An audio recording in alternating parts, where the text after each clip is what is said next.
श्रीकृष्ण दोस्तों। कल वैशाख मास का मंगलवार है और कल कौन से नक्षत्र है, किस पेड़ में हमें जल चढ़ाना चाहिए, किस में हमें प्रार्थना करनी चाहिए, प्रणाम करना चाहिए, ये सब मैं आपको इस वीडियो में बताऊंगी। तो मंगलवार होने की वजह से आप सुबह जल्दी उठिए और अपने नहाने के पानी में अगर मुलेठी हो तो डालिए और नहीं है तो आप लाल चंदन भी डाल सकते हैं। उसको डालने के बाद आप जल से स्नान कीजिए और फिर उसके बाद तांबे का लोटा लीजिए। तांबे के लोटे में आपको लाल चंदन डालना है या लाल सिंदूर भी डाल सकते हैं। और अगर आप सूर्योदय के समय ही अर्घ देते हैं तो आपको 3 बार अर्घ देना है और सूर्योदय के 8 बजे तक देते हैं तो आपको 4 बार सूर्य भगवान को अर्घ देना है। फिर किसी भी प्राण प्रतिष्ठित मंदिर में जाके, कोई भी आपके आसपास हनुमान जी का मंदिर हो, प्राण प्रतिष्ठित मंदिर हो, वहाँ जाकर आप मसूर की दाल का दान करके आइए और लाल चंदन की डिब्बी रख के आइए। और लाल चंदन भी दान कर सकते हैं, लाल वस्त्र भी दान कर सकते हैं। जो भी आपका सामर्थ्य हो वो दान करिए और पानी की व्यवस्था कीजिए। वाटर कूलर की व्यवस्था कर सकते हैं अगर सामर्थ्य है, नहीं तो मटकी भी आप भर के रख के आ सकते हैं। जितना ज़्यादा आप पानी की व्यवस्था करेंगे उतना आपको फल मिलेगा। और रही प्रसाद की बात, तो आप कल भूमड़े गुड़ और भूमड़े का प्रसाद हनुमान जी के मंदिर में हो तो चढ़ाइए और आसपास जितने भी छोटे छोटे बच्चे हैं उनको वो प्रसाद वितरण करिए। देखिए आपके मतलब कितना आपको इस चीज़ का अनुभव होगा और कितना आपको फ़ायदा होगा, आप खुद इस चीज़ का अनुभव करेंगे। और रही नक्षत्र की बात, तो रोहिणी नक्षत्र होने की वजह से आपके आसपास अगर जामुन का पेड़ है, जामुन का पेड़ अधिकतर होता ही है और बहुत बड़ा होता है जामुन का पेड़ है। जितने भी आपके आसपास जामुन के पेड़ हैं उनको आप वहाँ पर जितना हो उतना जल चढ़ाइए, मतलब जल दीजिए उन पेड़ों में। और पक्षियों के लिए वहाँ पर आप जल की व्यवस्था कीजिए जामुन के पेड़ में। और चींटियों के लिए भी आप आटे की, शक्कर की, घी की व्यवस्था करिए और वहाँ पर बूरा बना के डालिए जामुन के पेड़ में अधिकतर। और अगर आसपास जामुन के पेड़ नहीं है तो कोई बात नहीं, आप नीम के पेड़ में भी ये डाल सकते हैं।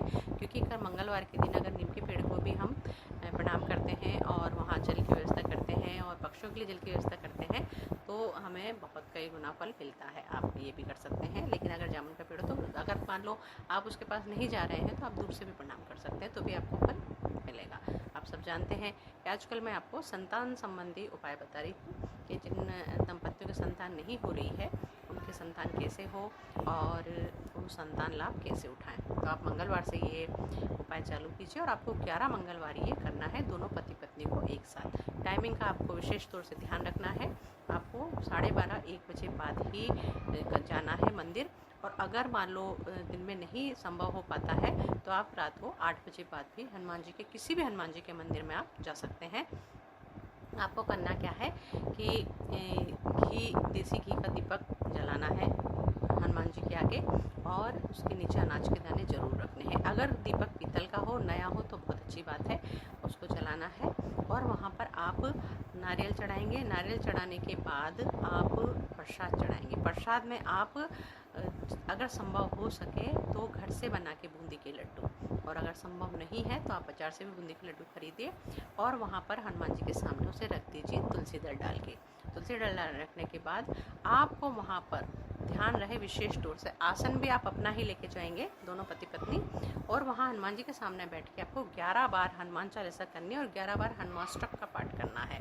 ध्यान रहे रात को 8 बजे बाद आपको हनुमाष्टक का पाठ 11 बार करना है। और फिर वहाँ पर एक लड्डू हनुमान जी के रखने के बाद उसे उठाना है। उठाने के बाद वहीं पर ही पति पत्नी आधा आधा लड्डू खा लेंगे। दोनों पति पत्नी आधा आधा लड्डू वहाँ पर खा लेंगे। ये आपको ध्यान से पूरा वीडियो वॉच करके, ध्यान से सुन के, और आपको उसी तरीके से 11 मंगलवार तक ये उपाय आपको करना है। और फिर देखिए कि आपके जन्म कुंडली में, जन्म पत्र में अगर मंगल दोष कैसा भी होगा, क्योंकि जो पेट का हिस्सा होता है मंगल का कारक होता है, वो हुआ और वो शांत होगा और मतलब वो प्रभावित होगा। प्रभावित होने के बाद आपको संतान सुख जरूर मिलेगा।